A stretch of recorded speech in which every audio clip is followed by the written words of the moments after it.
welcome back to the Stick 'em Up podcast. Brundi, how you doing today? You know what? Doing pretty good. I mean, not hockey related, but the NFL season did start today, which is always a fun time of the year. Unless you're me, where the first leg of your 14-leg parlay did not hit. So it's a tough start to the season, but we ride. How are you doing? Not too bad. I'm getting excited for the hockey season. I got my wife to try playing NHL with me for the first time the other day. Oh, how'd that go? Really good. We both had a really good time. I wasn't same sure. Team or same team. Okay, I wasn't sure if you like it. She didn't know that we'd be able to play on the same team. So I think a big reason that she never wanted to was like, she's like, you put tons of hours in this. Clearly, you'd destroy me. Yeah. It'd be no fun.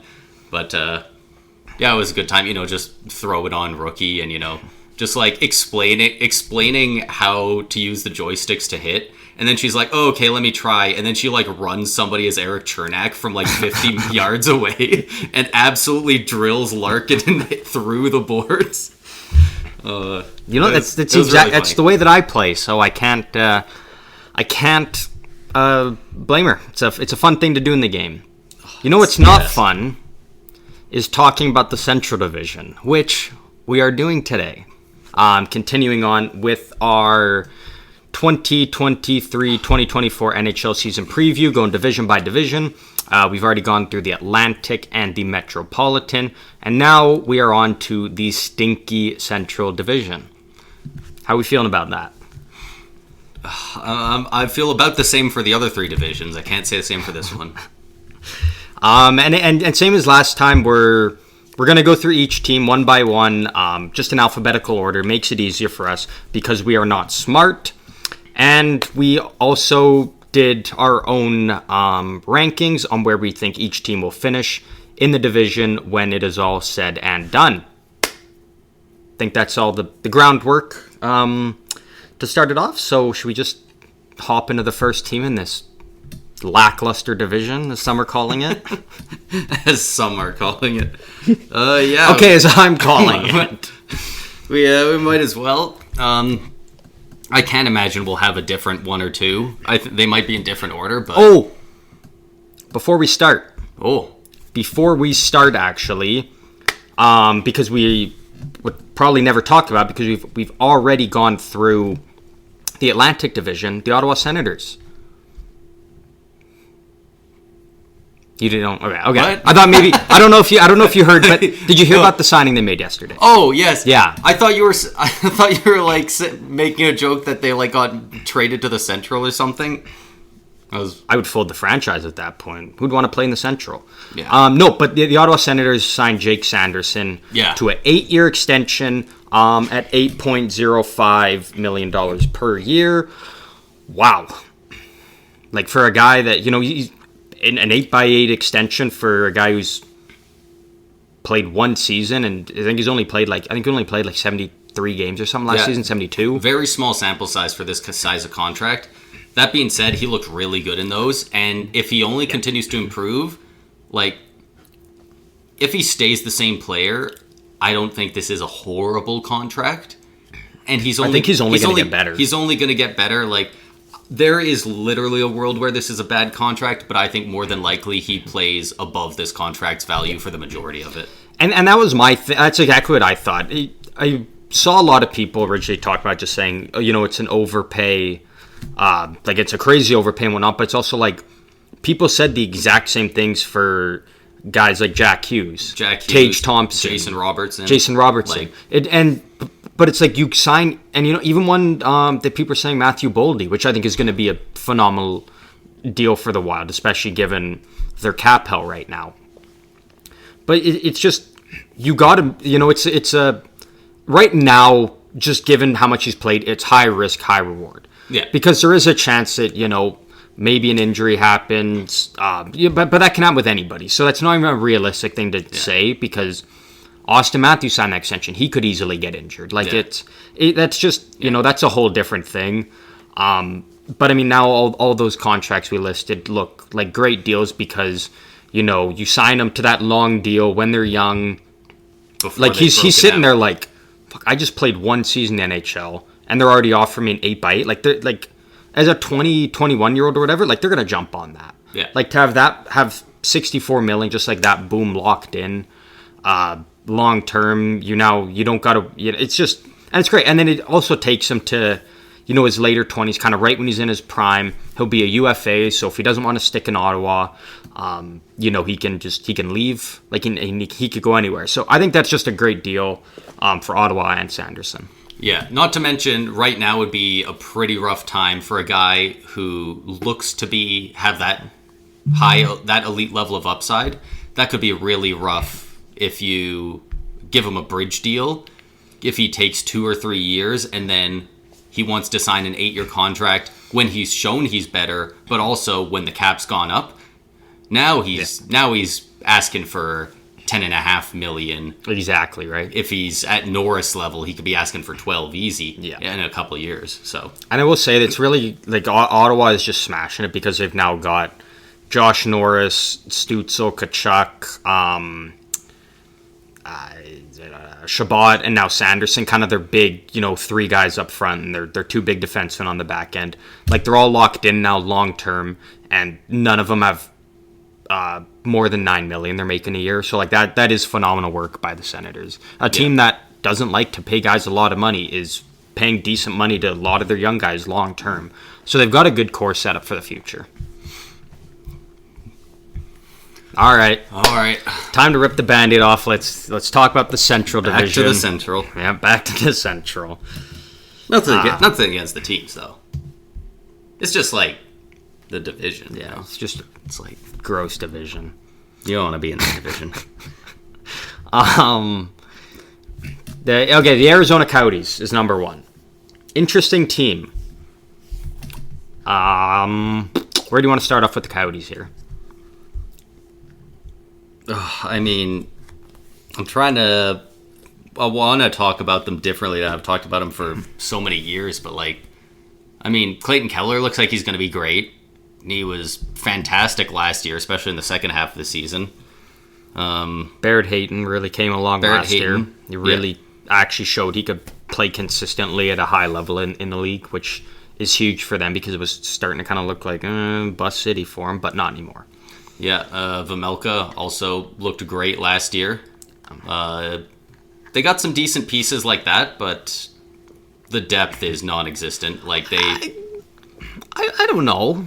You kind of look at it, say I'm assuming you're kind of your big 3 up front is probably going to be like Keller, Schmaltz, and maybe Logan Cooley. Maybe, I don't know. Or even Barrett Hayton, maybe he stays there, right there. But then, second line, you go with Jason Zucker, either Gunther Hayton in there, Dylan Gunther, and then you still got Lawson Krause, Kerfoot, Marcelli, Bukestad.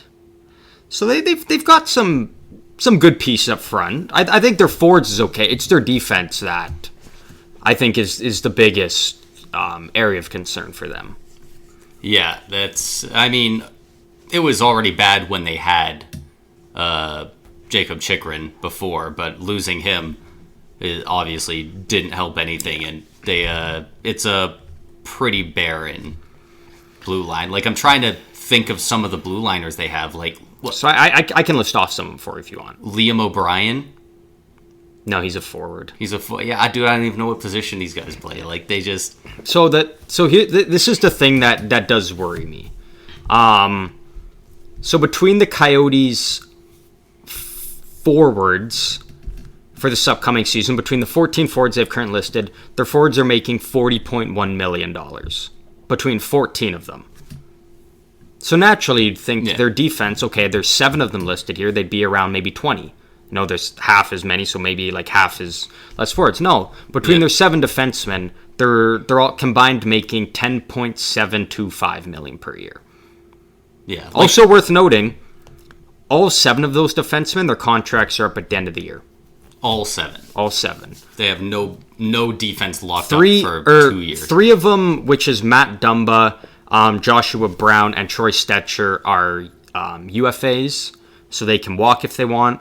But then they do have Sean Dursey, Valimaki, Moser, and Soderstrom. All pretty good young defensemen. Yeah. They are all RFA, so they do hold the rights to those guys. Oh, okay. They're in an interesting spot. And do you want to hear this? Oh yeah. I'm gonna list off their not just their rounds 1, 2, and 3 picks for the next 3 years. Okay. Okay. So this upcoming, or I guess the draft year next year, 2024, they have 1 first-round pick, 3 second-round picks, and 3 third-round picks. The following year, they have their first-round pick, 4 second-round picks, and 2 third-round picks. In 2026, so 3 years from then, they have their first-round pick, 3 second-round picks, and 2 third-round picks. Jeez. So right now, between the next 3 drafts, they have 3 first-round picks, 10 second-round picks, and 7 third-round picks. Like they are loaded up on draft picks. Yeah. So if they're making if they're kind of sniffing around a playoff spot come the deadline, you could use some of those seconds and thirds to make some moves and improve your roster, or maybe get some guys that are on expiring deals and you can trade for them and bring them in and maybe sign them long term if that's something that fits for them. So it's just their defense that looks rough, but there's also a lot of potential between all those young guys that they have. So it's kind of why I'm a little iffy on them, because I really do see the bright spots in their defense, but I can also see how it can be very bad very quickly. Yeah, it's a rebuilding team. There's not a ton to say past that. There's a couple bright spots. I don't know how many of their young guys are going to be playing. Do you know if either of the Russians they signed this year, or they drafted this year in the first round, are signed? I don't believe so. I believe they're both going to take another year to develop. So you don't you don't have them coming up. So pretty much most of those guys listed is kind of what they're going to have, unless they've got some guy maybe in training camp who really just balls out or something that really gets the coach's attention to make the team. Yeah. I think most of the guys that kind of listed right now is a group that they're going to be running with. Yeah. It'll be interesting to see how Logan Cooley does this year. Yeah. Hopefully. And it'll be interesting to make a big impact. Not only that, just to kind of see now because I'm assuming him and Dylan Guenther are both going to be, full-timers for the Coyotes this year. Yeah. So I'm very interested to see kind of where they slot in on the team, whether, like I said, maybe, I don't know if Logan Cooley is going to just be thrown right into first line center. Maybe they start him on the second line, maybe even the third line. And same with Guenther. I think Guenther probably slots in on the second line. I think is probably where they put him. He's already kind of got a half a season at least last year under his belt, so he's kind of got that rhythm for how the pace works. So I think you're more likely to see Guenther start off with a bigger role than Cooley, but as the season goes on, I think Cooley works his way up to the top of the pecking order with Clayton Keller. Yeah, he looks like he's going to be something incredibly special there. I'm hoping he can turn around for that franchise. Hopefully they start turning it all around, at that time when they get their new arena and everything. Yeah. If that all goes through as it seems like they're hoping it will. Yeah. There's a lot of bright spots with the Coyotes. It's just they need the pieces to start clicking together and hitting. And they could have a very bright future very soon, I think. Yeah. So with that all being said, where do we have the Coyotes ranked in the horrible Central Division? I have them ranked 7th. In the Central Division. 7th? Yeah. We have a first. For the first time we had them all in the same spots before. In the Central, we actually have them in different spots. I'm just thinking about some of the moves the team below them made in the offseason. I'm already starting to regret it, but I'm gonna keep it there. I'll give you one change if you want. You want to move. Nope, I wrote it down. Okay. I will live by it. Neither of those teams are good enough to for me to be surprised if they switch around. I've got the Coyotes in 6th place. You've got them in 6th? Yeah. I thought you had them in 8th. No, I got them in 6th. Oh wow. Like I have them in 6th place. We just talked about the same team we're both talking about, right? Yeah. I got some ones that are lower. Do you think Pamelka's going to win the Vezina? No. No. Not with that stellar decor. No Coyotes goalie is winning the Vezina in my lifetime. It's not happening.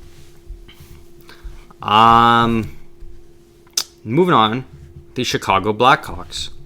Boo. What do we got to say about the Chicago Blackhawks here? They've got a lot of draft picks as well. Yeah. They've got 5 first-rounders in the next 3 years. 1, 2, 3, 4, 5, 6, 7, 8 second-rounders in the next 3 years. 4 third-rounders. 4 fourth-rounders. Only 2 fifth-rounders and only 2 sevenths. Are they trying to go through a rebuild? Like, what are they doing? They do have a lot of draft picks. I really see almost all of these draft picks actually being used by them. Yeah. Because yes, they have Connor Bedard and Corey Perry, but like they're still a couple years away from back in the playoffs. Yeah. Like they've got a lot of holes on this team that are going to get fixed over time slowly. There's just lots of different things that they just kind of have to keep working through, letting their young guys just develop. That takes time. Yeah, it's just a work in progress. They're going to be a good team, and maybe 3 years. I could see 3 years maybe. I'm just curious. What do you see their first line being opening night? Their first line. First line. I mean, if I had to, I honestly, with the Blackhawks, I really wouldn't be surprised if we see something like a Taylor Hall, Connor Bedard, Corey Perry.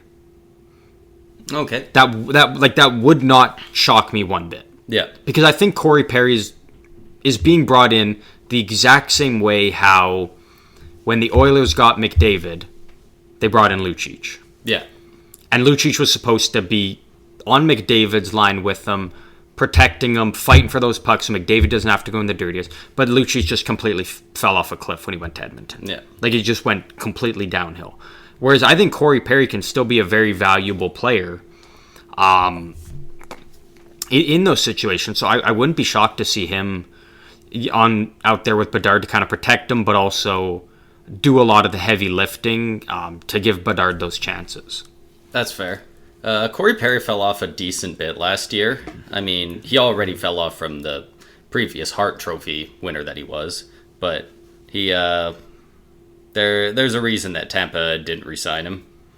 And there's a reason that Chicago wanted him, though, was willing to pay him $4 million. Also, to get to the cap floor, but but I'm thinking they're gonna do something similar. I'm thinking they'll go Taylor Hall, Connor Bedard, and then on the right wing Taylor Radish. I could see that. He plays a similar style to Corey Perry in that that kind of power forward grinder. You get in there and you get the puck and then you make the kind of drive the play a bit. Mm-hmm. But he was also just one of their top scorers last year. I very well could see Radish slotting in there. I mean, up top. They'll probably play Bedard with a lot of guys on that first line and see what sticks. Who works with him well?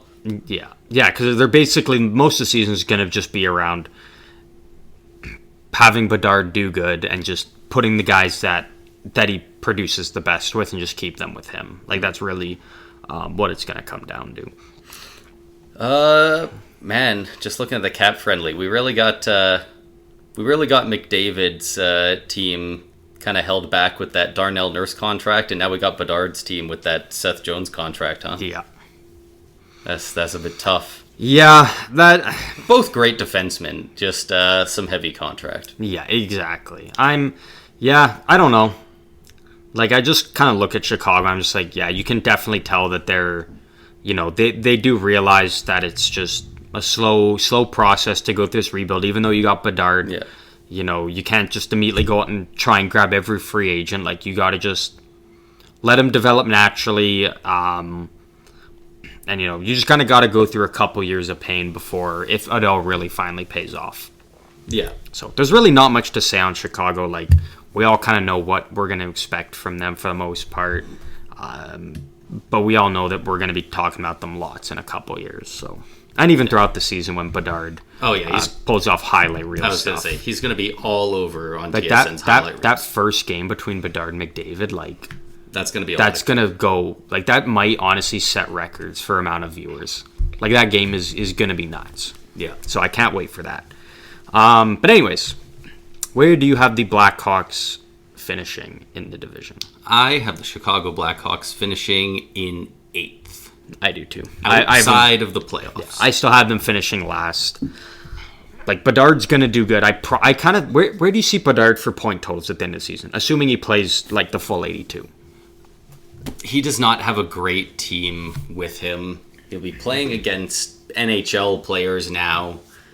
I think people are going to have pretty insane projections for what they think he's going to do. Yeah. I'm thinking 60 points, 55 to 60. So I had to guess. I'm like 65 to 70. Yeah. Is kind of where I got him in. But like, I see people like projecting he's gonna put up like 40 goals, 85 points. I'm like, there's just no way. How is he gonna score 40 goals in the NHL with this talent around him? Yeah. Like, it's not like the WHL where he can just take it in his own end and dance through everybody and go between the legs, bar down. Like, you can't do that in the NHL. Like, guys will hit you more and at the very least, you can't do it at near as consistently as he did in the WHL. Yeah, exactly. It does happen, but he was getting 2 or 3 points a night every night doing that. Like, you can't. It's not happening. Even McDavid has best season last year. He wasn't even particularly close to 2 points a game. So yeah, it'd be a lot tougher. I could see him putting up quite a few goals. I could legitimately see him put up like 65 points, but like 43 to 45 goals. No. If nobody else on that team can finish and they really look for him to be the goal scoring guy, and like it really depends how much they're like, are they just trying to grow him, or are they going to straight Alex Ovechkin be like, all right, when Bedard's on the ice, look to fucking feed him, and that's the whole thing. It really depends how they look at it. Yeah, I kind of see him capping out like his max, I would say, for his rookie year is probably like 35 goals. I think is kind of the max. Yeah. And again, a lot of it, I think so. A lot of it just comes down to the talent around him. Yeah. Like, it's... Taylor Hall and Seth Jones are his best teammates. Hit the absolute best. They will be on the power play with him. Yeah. The other two guys are up for debate. Probably Corey Perry because he's got power play experience. Yeah, it's just yeah. But I will say I'm very excited to see how he does, and hopefully he inevitably wants out of Chicago. Yeah, that would be nice. And it's not like it hasn't happened before. We could be wrong. Like Crosby and Ovechkin, when they both entered the league, they both put up like over 100 points each in their rookie season, I think. Yeah. Like, I think it was like 102 and 106 points or something like that. So, like, it's not impossible. Scoring's higher now, but... It's just the talent. It's really tough. Yeah. Moving on to the now 2 years removed from winning the Stanley Cup, the Colorado Avalanche. I don't know why you did that, but yeah. I was just surprised. I mean, it's, big dog Nathan MacKinnon, his contract is now kicked in. $12.6 million. Big dog. Woof. Interesting scenario they're in because, obviously Gabriel Landeskog, it sounds like he's not going to play at all this entire season. I see a lot of people actually feeling that he may never play again. Yeah. Just due to the nature of his injury and the surgeries. Like it's a tough thing to come back from. I would love to see him come back. Yeah, like he's a fun guy to watch, but you also got to just take health and you know their futures into consideration. So, and I'm sure that's something he's doing right now. So, like fuck, they still got a good team, and I really kind of view this as, you know, they've got a window. It's very clear that they have a window to win within. Yeah, and it's this year and next year. And that's just because Devon Toews, this is the final year on his contract. Unless they can offload, well, I guess Josh Manson's got no trade clause, so that's going to be hard. But unless they can trade Sam Girard, I think Devon Toews is probably gone. And then the following year, Mikko Rantanen and Bowen Byram are both going to need a new contract. And Rantanen's going to get more than that 9.2. Bowen Byram's going to get more than his 3.85. Bowen Byram's going to get a huge raise from 3.85. Yeah, like that's going to be a hefty price. It's kind of hard to tell who's going to be filling out the top 6 in that 6th spot. But other than that, that top 5 of Byram, Toews, Manson, Girard, and Makar is absolutely insane. Yeah, like that's a great decor, and that's crazy to think that one of those guys has to play on the bottom pair. Yeah, but I think that, but it's also, I guess, one of those things where whoever's on the bottom pair, they're still going to find ways to integrate them, whether it's through lots of time on the penalty kill or power play or what have you. Or they'll just roll the second and third line equal amounts, and they'll give 25 minutes a night to the first line, and then 17 and 18 to the second and third. Yeah, that is also possible. There's enough time in a game that you can fit people in if they have the talent. Just because they're on the third line doesn't mean they have to be played that much less. Yeah. It'll be interesting to see how some of the guys that they've got over the offseason adapt there. They got quite a few. They got quite a few. Obviously, as a Lightning fan, I'm really interested to see how Ross Colton does in their system. Also, as a Lightning fan, Jonathan Drouin being reunited with Nathan McKinnon. Yeah, I'm seeing a lot of people jump at that like madmen. Like, I get it, it's exciting, and I really hope he can turn his career around. But I've seen people being like, I can't wait for this season to start. I'm so ready to see Drouin put up 70, 80 points with McKinnon, and it's like that seems like a pretty big jump. Like, yeah, he's been healthy scratched quite a few times in the last few years. Like, yeah, I don't know if he's putting up 70 points. Yeah, people really do.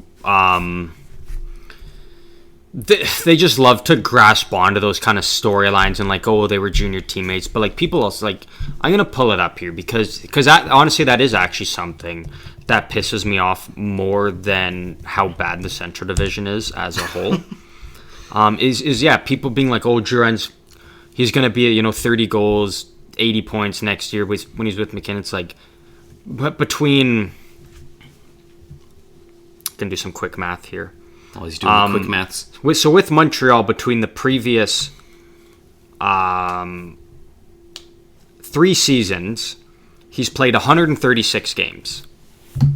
So between the last 3 seasons, 136 games. How many goals do you think he had out of those 136 games? 136. I mean, I know he was not playing well, and I know he had a big scoring drought in the middle of it.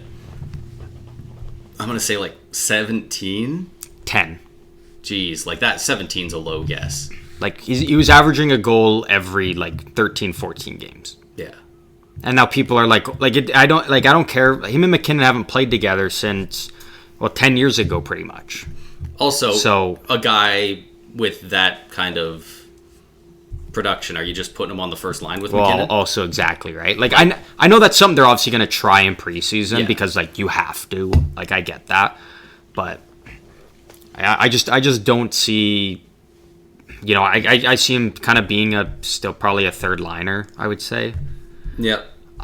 One thing that I think that is actually worth noting is for preseason, they have signed Yoel Kiviranta to a PTO. Oh, really? The guy who, what was it now, 3 years ago, just crushed him in the playoffs in Game 7 there with his hat trick. He scored a hat trick, the third goal being the OT winner in Game 7. Yeah. Now that's funny that they're the ones who signed him. But still a lot of still good pieces they did bring in. Like they brought in Ryan Johansson, Ross Colton, Miles Wood. They've made good additions, and they haven't come at a huge, cap hit or anything for them. Okay. Actually, I have a question here for you. Sure. So, do you think at any point, probably not going to happen this season, but I'm trying to think of a way to word this, but I can't really, because, so we know Landeskog's not playing at all this season. Do you think they name anybody's captain for this season, knowing Landeskog's not coming back? I don't think so. I think there's too many guys around from the cup run still that are look up to him as the captain, and I think you have to be a couple more years removed from that before they're like, all right, we should, McKinnon will be a good captain, or Makar, or whoever they want to give it to, and then they're like, let's put the C on him, then do it. Unless Landeskog comes in and says, I want somebody else to wear the C while I'm out. Yeah. Unless he does probably doesn't happen. But, no. So then I guess the Avs will roll through next season without a captain altogether, which can make a difference. It honestly can. We have seen that struggle with a few teams that held off from naming a captain for a couple years, and I think it just really benefits the team from having that, that guy, that face, that leader who it's on him to kind of rally the boys. Yeah. In times of need and whatnot, but anyways, I do think the Avs are going to be good. I think Georgiev's still solid. We kind of know what we're getting into with the Avs. It's a lot of the same core from previous years, so nothing new and crazy with them. Yeah, solid tandem there with Georgiev and Francouz. Not elite goaltending, but between those two, they can definitely get the job done. Yeah, exactly, right? Yeah. I also wonder if, does Landeskog, do you travel with the team when something like that happens, or do you just... I don't know. I think he's just rehabbing or at home. I really just see him kind of maybe he'll show up every now and then to or maybe some home games, or show up at walk in at practice and just say hi to the guys, but I don't see him being around that much, given that he's going to be gone for the entire season. So yeah, but who knows? Who knows? So do you want me to go first on where I have the Avs ranked? Yes, please. I have the Colorado Avalanche finishing in second in the Central Division. I figured you'd have them in second, which is why I put them in first. You have them first? Central Division. You have them first? I have them first. Wow. I think couple differences here already. I almost had them second, but I think with the additions they made, they filled some holes, and I think they're also just a team. Their play style just absolutely feasts on people in the regular season, especially in the Central Division, right? Yeah. Yeah, you know what? Fair enough. Moving on in the shitty Central Division, we have the Dallas Stars. The Dallas Stars. Oh, man. It is a fun team to watch. It's a very fun team to watch. Just so fun. I'm just trying to kind of just dissecting the team on where to start, because there's some bright spots, but there is some low spots. Worth noting, Jordy Ben is signed on a PTO right now, so maybe he comes back to Dallas and is reunited with Jamie Benn once again. My biggest issue with the Dallas Stars is Tyler Seguin. 9.85 for another 4 years. I can't believe it's still 4. He's just, right? That's crazy. And he's completely fallen off a cliff. He just does not look near the same player. Just not in terms of point production, but just in terms of the way he plays the game. I'm really glad to see that Jamie Benn, who's 34, has really kind of bounced back the last couple years and is a force again. He's wearing that C with pride. He still looks like the kind of guy that deserves it. And then you've kind of got your two young guns with the vet. You've got Rupe Hintz, Jason Robertson, Joe Pavelski. Like, we know what those guys can do together. Like, we've seen it before. They're just, in my opinion, one of the, I'd say, three best lines in hockey. You can almost say, like, the three of them together is just the forward line. Yeah, just of Hintz, Robertson, and Pavelski. Like, they're definitely up there. They produce a ton. And so, like, we know that's going to be their first line again. Like, how can you split those three guys up? Yeah. But then still having guys like, he's not the same, but Tyler Seguin's still serviceable in a middle six role. Jamie Benn, Mason Marchment, Radek Faksa, Matt Duchene, Dadonov. They got Craig Smith, Wyatt Johnston, Sam Steele they signed. Like, even Ty Dellandrea. Like, they've got, like, that's a deep forward group. That's a really good forward core. That might honestly be the deepest forward core in the league. It's probably top 5 at least. That's damn good. And then on the defense, like, you still got your big stud there, Miro Heiskanen. You've got Esa Lindell. You've got Ryan Suter, which is a pretty bad-looking contract at this point because he was bad in the playoffs. Yanni Hakanpää, Niels Lundqvist, Thomas Harley. And then they still got Jake Ottinger. Like, they've got a deep team. Yeah, I think maybe if you can afford it, like, try and get maybe a better backup goalie than Scott Wedgwood. Yeah. Just in case injuries show up for Ottinger or something. But other than that, there's not really any holes with this team. Yeah, there's really not. Like, they are pretty well stacked up all the way through. I just think they're a great team. They don't have, like, any cap space to work with. They're not loaded up on draft picks. They're in that position of a team that's really trying to go for it right now. So that's kind of why you see those things of just not as many draft picks stocked up, no cap space to work with, but those teams always find a way to go out and get the guy that they want, if available.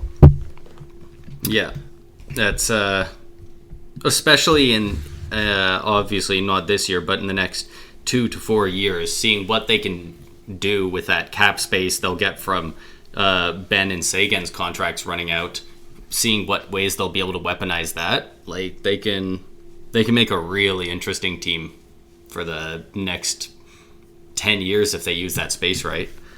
Yeah, I completely agree. I think a very large amount of their success, since they get so much from that top line, will be dependent on if Joe Pavelski can keep kicking Father's time at which he 100% can. Which he's 39. There's not a doubt in my mind that Buddy's going to drop another 70-point, 30-goal season. Like, dude, that's just nuts. 39 and no sign of slowing down. That might have been one of his best seasons. He's going to be in prime position to come back to San Jose for one final run when the Sharks are just coming out of their rebuild, and I can't wait because it's going to happen. But so, I mean, I've been jerking off the Dallas Stars for 5+ minutes here, so it's pretty obvious.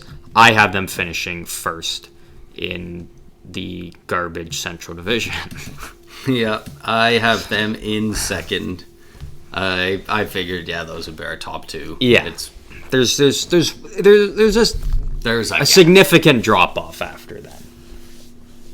So, I guess with that being said, on to the next, the Minnesota Wild, who we've kind of talked about a little bit earlier, about some of their contracts. Interesting team. They're in an interesting spot right now.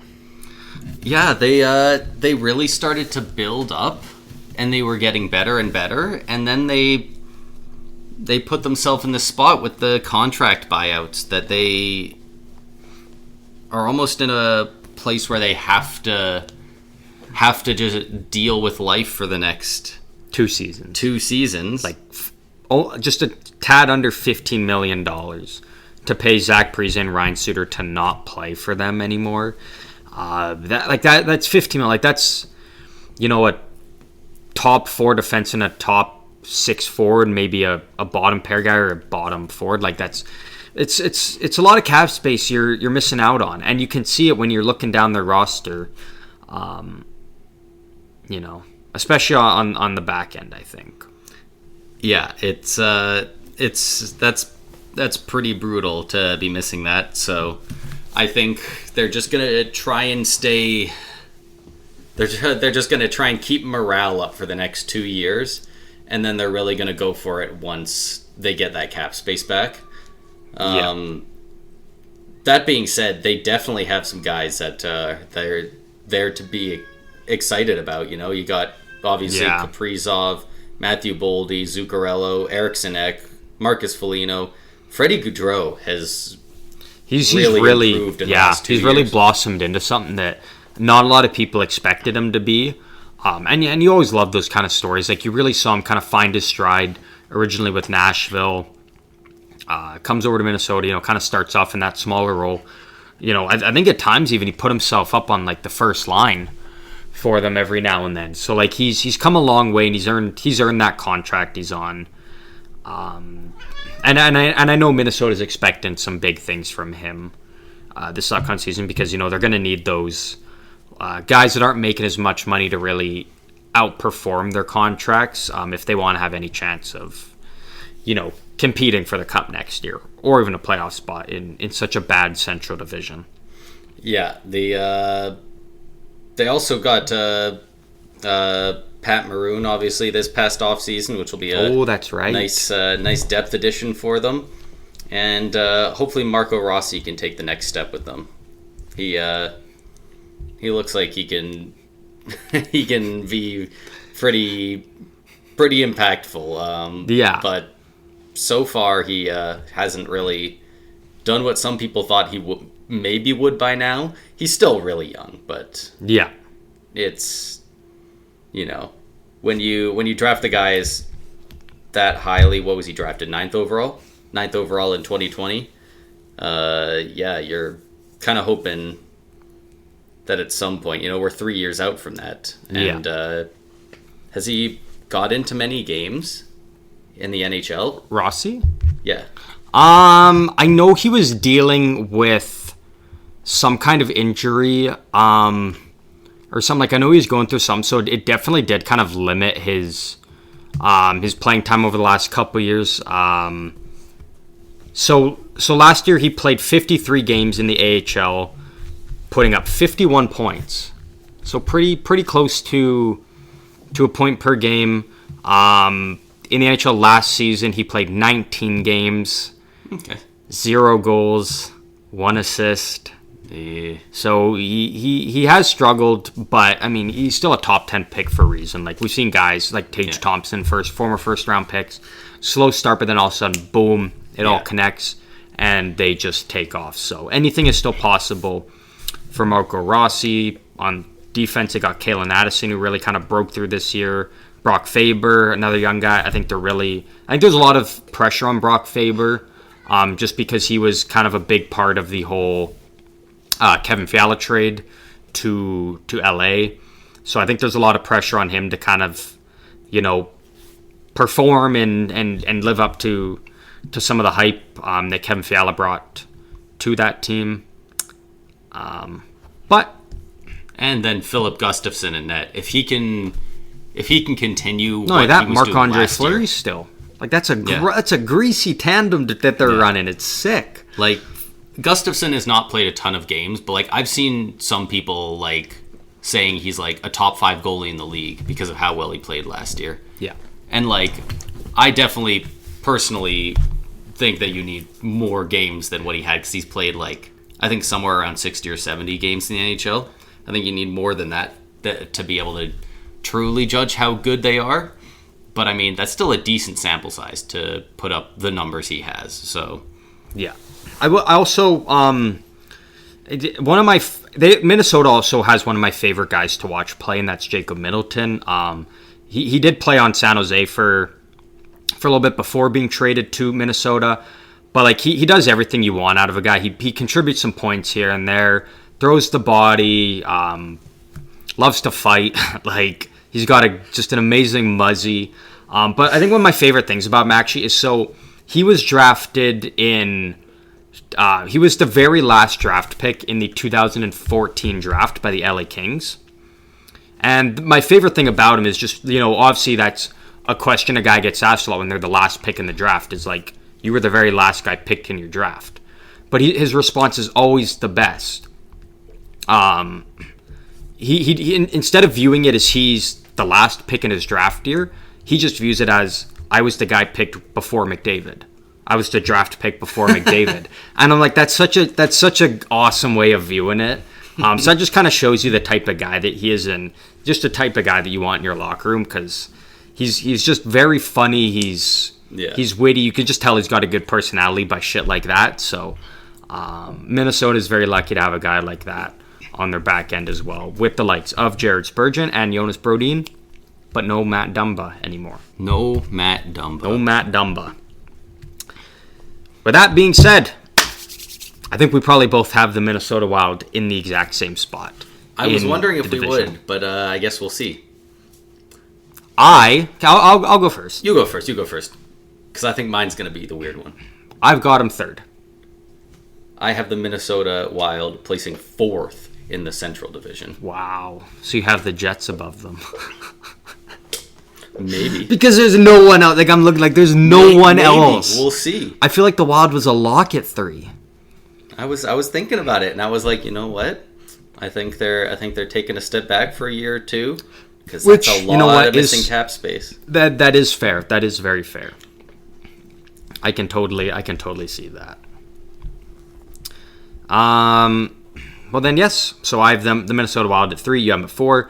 Moving on to the Nashville Predators. Now also, I have them at 4 outside of the playoffs. Outside the play. So Yep. So you have Minnesota. Okay. I've got a 3-5 split Central Division and Pacific Division in my predictions. So next up, the Nashville Predators under the new era now. Barry Trotz in as general manager, Andrew Brunette being brought in as head coach. A different look to the team. They've made a lot of moves this offseason. Not necessarily to get better, but not to get worse. Like it's a lot of the same. They're building for the future without getting worse, which is a bold strategy. They've signed quite a few seasoned guys, but a lot of them with a strange amount of term. Yeah. Like, I get the Ryan O'Reilly signing, but I don't know why it's for 4 years. Yeah, but I think signing him at the 4 years is how they got him at the 4.5. That's true. I don't doubt at all that Chicago was like, hey, come play here for 1 year for $10 million. Yeah. Honestly. Like, they also signed Gustav Nyquist, which I think is a solid addition. Only a 2-year deal. So that takes him up to 36, and then, whatever you do with him after that is whatever you do. But just like...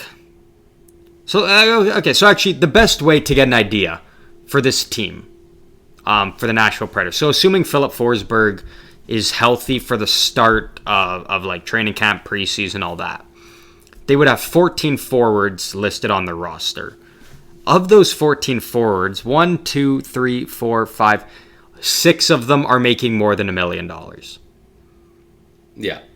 Which means the other 8 are all on their entry-level deals or making league minimum. Or they're bums. Or they're bums, yeah. Like, it's...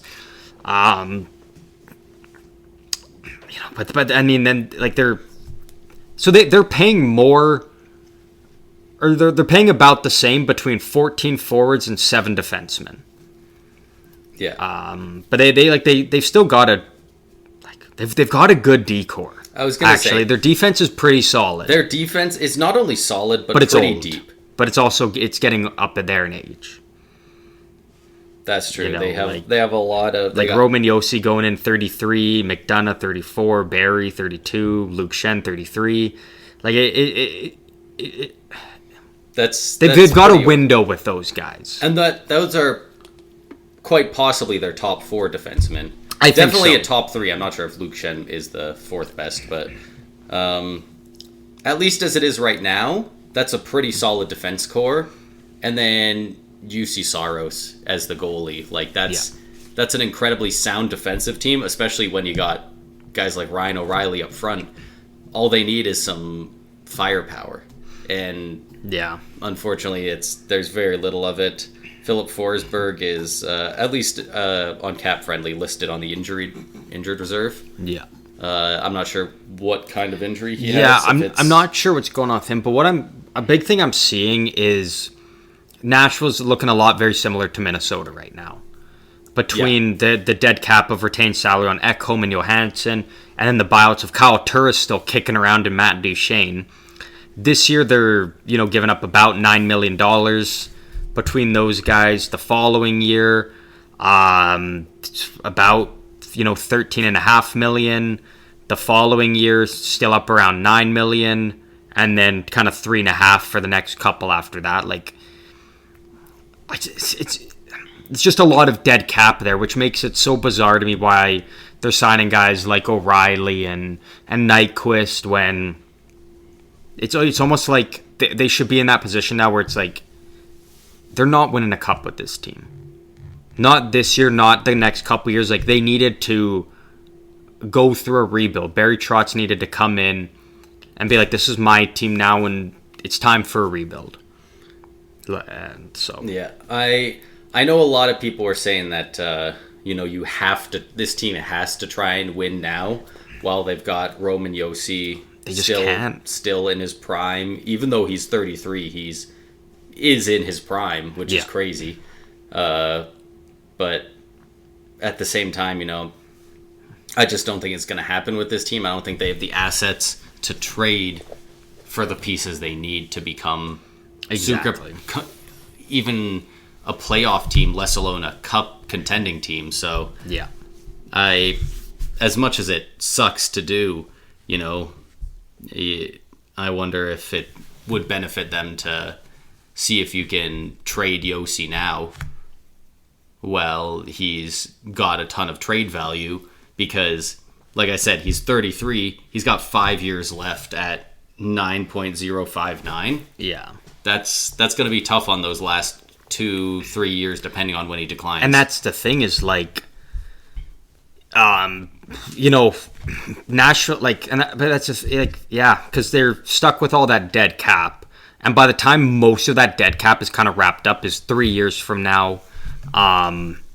So really that's kind of when they can go for it. Like, you can't really go for a cup when you're, like we said with Minnesota, when you've got that much cap tied up to players to not play for your team. Yeah. Like $10 million or more for the next 3 years. Of a league. Like, their cap space is, there's a reason that for teams to retain $1 million in cap space, teams will pay a second or a first or something like that. Yeah. Like, it's cap space is really hard to come by. And that's the thing is, by the time all that cap space is kind of back with the team now and not tied up into those guys to not play for them, Yossi's going to be 36. He's gonna have 2 years left at that, a little over $9 million. Like, they've got to. I think, I just don't see them. And UC Saros has 2 years left on his deal, so do they see maybe him getting traded or them blocking him in? Given he's already 28 now, actually. So, he'll be 30 when his contract's up. So it'd be really nice to have keep a goalie like that. But I tell you what, if you're trading to a team that like a team like New Jersey, who thinks that they're really good now, but they don't have a goalie, that's like all they're missing. And it's not like they have bad goaltending, but they don't have that we can count on him number one guy. Do you know how many prospects and how many picks they will give up for 2 years of UC Saros at $2.5 million? That is insane. I would easily give up a great prospect and 2, maybe 3 first-round picks. Like that like UC Saros has been a top 5 goalie in the league the past few years.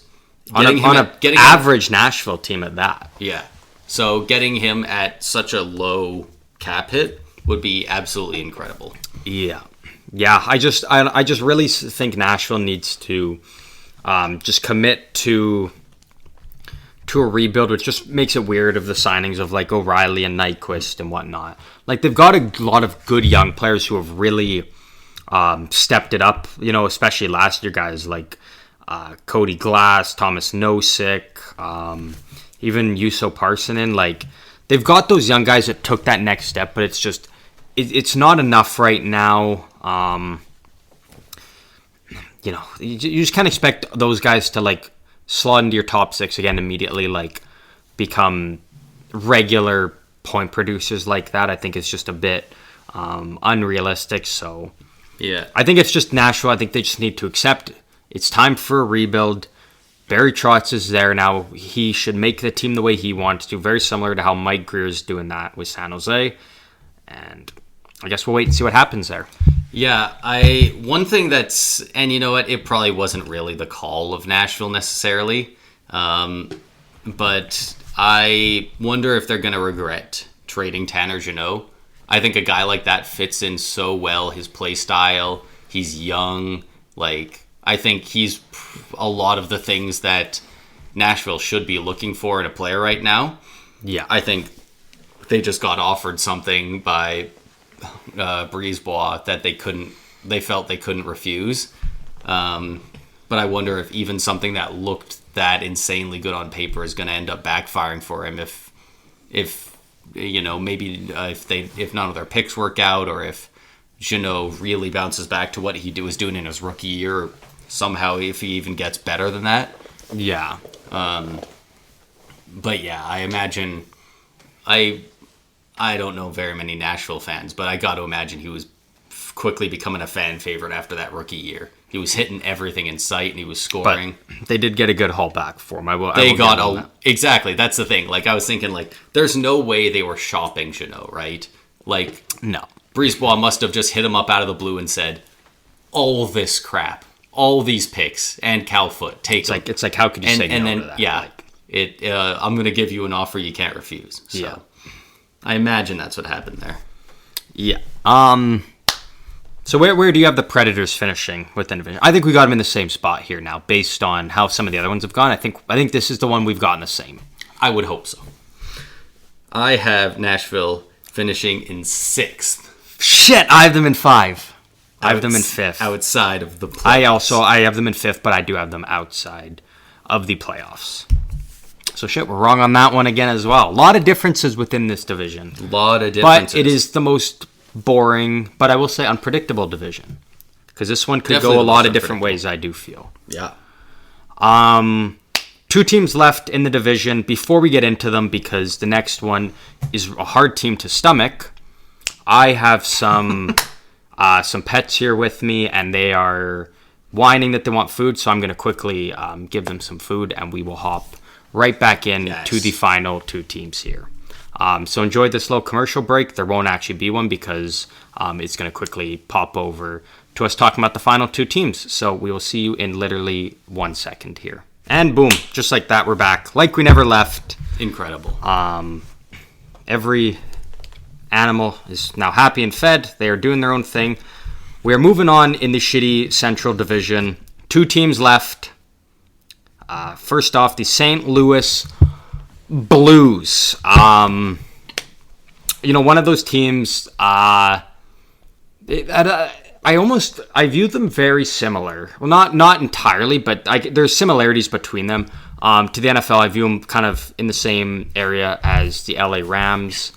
A team that kind of went from the middle. They make a big move. All of a sudden, boom. They're champions, and now it hits very quickly. They're back to kind of near the bottom, and it's almost looking like kind of a rebuild or retool.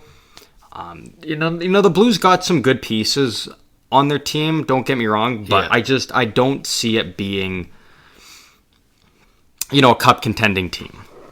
I think when you're kind of relying like you're relying on guys like Jordan Kyrou and Robert Thomas to be your top forwards, like your leaders on the team, your go-to guys. I think they're really good. They are. I'm not saying they're bad players, but I just don't see them as those guys that you're like, this is our 1A, 1B. Like, these are the guys that who wins the Conn we Smythe rely on this on. team?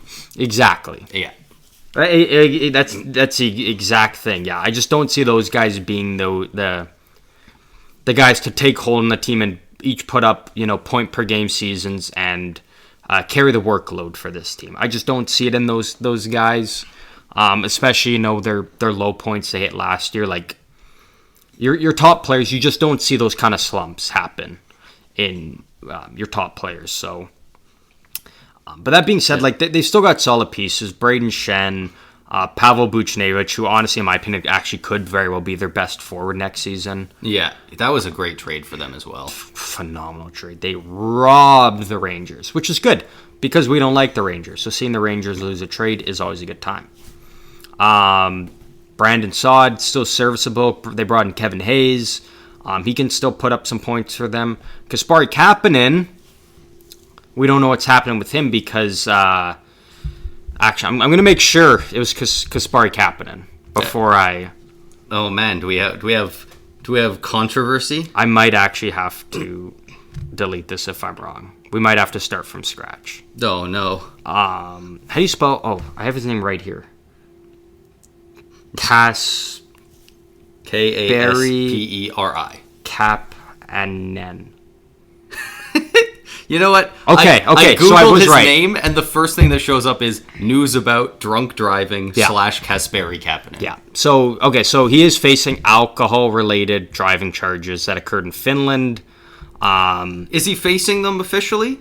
Yeah. Because it's the first I've heard about it. The first I'm seeing is today. suspected of it. I have no idea how you're suspected of doing it. If it's like security cam footage, or if he's like been fully caught doing it, and that's just what's released. Yeah. So it says there's reports saying that there's no suspension coming for this. We don't know what kind of legal troubles going on with that, but so we don't know the full thing going on with him. But even aside from him, they still got Jacob Vrana. They've got guys coming like Jake Neighbors. They brought Oscar Sundqvist back. They have Sammy Blais. It's kind of funny how Sammy Blais was part of the trade to send Buchnevich to St. Louis, and now he's back with the Blues. Yeah. Weird guy. There's a lot of stuff with Sammy Blais that's odd. You can easily go on Twitter and look that stuff up because some of that shit is mind-blowing. But he's back with the Blues, only making $1 million per year. So could be a good depth piece. You never know. Defense, I think, is actually still pretty solid. Like Justin Falk, Torrey Krug, Colton Parayko, Nick Leddy, Scandella, Bortuzzo, Even Cal Rosen. Yeah, like they've got a good defense. I will give them that. The forwards is where I'm iffy, and then the goaltending I think is hot garbage. Jordan It really Binnington, depends. Obviously, who likes Jordan Binnington other than Blues fans, right? But he does have the skill. The thing is, he has to focus on the game, and he's shown He can't do that. He's getting worse at it. If he can focus up and just focus on the game, and he can put up a 9-10, I think they're fine. He can't. But if he keeps getting distracted and he's fake punching guys or actually punching guys or swinging his stick or challenging people to fights, I think it's going to spell disaster for this team real quick because their backup is Joel Hofer. Joel Hofer could be good. He actually could be a decent goalie for them. It's tough in the situation he's in, but I think with Jordan Binnington now, like, everybody thought he was this world-class goalie when they won the cup with the Blues. His whole thing was, he's the most calm, cool, collected goalie in the league. And then all of a sudden, boom, just like that. I don't know if he just got arrogant or if he's always been a hothead and was able to hide it. But it just completely unraveled. We've now seen the kind of guy that he is. But that's the thing, though, is it's been happening for 3 seasons now. Yeah. Like, it's not just, it It's not a happened flash in last the year and pan. it's like, okay, he could get out of it. Like, it got exposed 3 years ago, specifically during the COVID year where it was like 18 divisions and it was just that those divisions play each other. It really got it. It really actually did get exposed heavily by San Jose. Just through the amount of times they played St. Louis in succession is when we really started to see some of the antics really come out from Jordan Binnington. And then very quickly we saw other teams, get in his grill and try and rattle him. And then he just completely spiraled. And now it's almost becoming a thing you see where, when teams play St. Louis and it's Jordan Binnington, it's like, Players go out of their way. Give him those little pokes after the whistle, chirp him when you skate by him. And before you know it, he gets so caught up in those antics that he's just nowhere near the same goalie. It's too bad that it wasn't, he didn't start losing his mind before the Bruins St. Louis final, because that would have been funny to watch in the finals. Marchand for 7 games, going and digging his stick in there and sticking them, and dude, he would have lost his mind. I don't in think a it would have 7-game went season. 7. It wouldn't have even gone 7 games if that was exposed before then. Yeah. Boston might have taken it in 4 or 5. Binnington was a huge piece of them winning, and he's now making $6 million for the next 4 years, and his weakness is exposed. Yeah. And I think with guys when it's something like that that's been going on for 3 years, I don't think there's any way you can just shut it off. And it even came from their head coach, Craig Berube, when Binnington. I can't remember what it was specifically about. I think it was he started a scrum and then wanted to fight Fleury, and then he was trying to pump up the crowd and whatnot.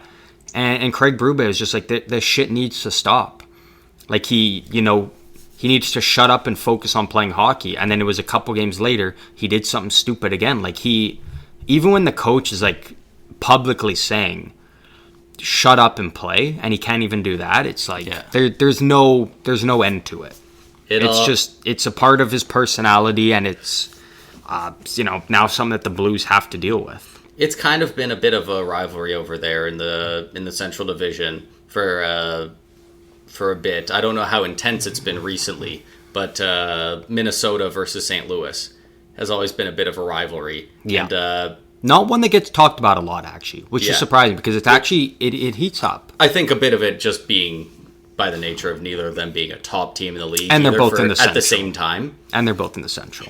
Yeah, it's hard to talk about it for too long. But we're finding that out. Adding a guy like Patrick Maroon, that might get under Binnington's skin. And not only that, the Blues just a little bit more, bringing back Sammy Blais and Oscar Sundqvist, kind of third, fourth liners that mix it up. It's you could see some pretty rough games between these teams next year. Actually, yeah, it could get messy real quick. But we love that. We love good rivalries in the NHL and fighting, because fighting should never be taken out of the game, in my opinion. And I hope you agree. But yeah, I don't there's not much to say with the Blues. Decent forward core. There's not that top end talent. Pretty good defense. Brutal goaltending. Where do you have them finishing in the Central Division? I want you to go first on this one. Okay. Yeah, I have them finishing in 7th. In 7th. Second last. Missing the playoffs. I have them finishing in 3rd in the playoffs. No, you don't. I do. No, you don't. I do. You have the St. Louis Blues in the playoffs, in 3rd. Yeah. I think it is going You're to be... You're fucking with me. Where do you actually have them? I have them in 3rd. Show me. I think it's going to be There's no way. a weak division this Holy year. shit. I think the Pacific and the Central are about to swap. All these teams in the Pacific are on the rise. The Central is going down. I think Minnesota's taken a year off. I think all the teams that are wild cards in the Central, Nashville, Minnesota, Winnipeg, they're all taking a step back. You this actually year. have St. Louis over... Okay, the Jets I can see because there's a lot of things we actually have to dive into with them, but over Minnesota still? I will talk about why I have them above Winnipeg, because them versus last year's Jets, I think the Jets are better. But I think things are going to change this year. Yeah, because there is a lot to dissect with the Jets. Yeah. I'm really surprised you have them over the Wild, though. I went back and forth on them quite a bit. I think it's going to be close. I think Minnesota covers them in every spot in terms of forward depth. They beat them in top-end talent. Minnesota beats them in defense. There is always multiple players that I do not like in the league that do really well, and I wish they'd just fuck off. And I think Binnington is going to be one of them next year. I think he's going to put up good numbers, and I'm going to be like, man, no way. I just want to see you get punched. I think he's not going to get punched, and he's going to put up a 9-16 or something. I'm not going to enjoy it. But that's what I think is going to happen. You know what? I respect it. That's probably the boldest placement and predictions we've had so far going throughout these divisions. So you know what? I applaud you for that, because that takes a lot of guts to put yourself out there on something that you're going to live to regret when the Blues inevitably are shit in such a bad, shitty division. Probably. And Jordan Binnington has more temper tantrums and slams his fists on the ice and is kicking his legs up, whining and throwing water bottles at the ref and shit. Because that's who he is. That's what he does.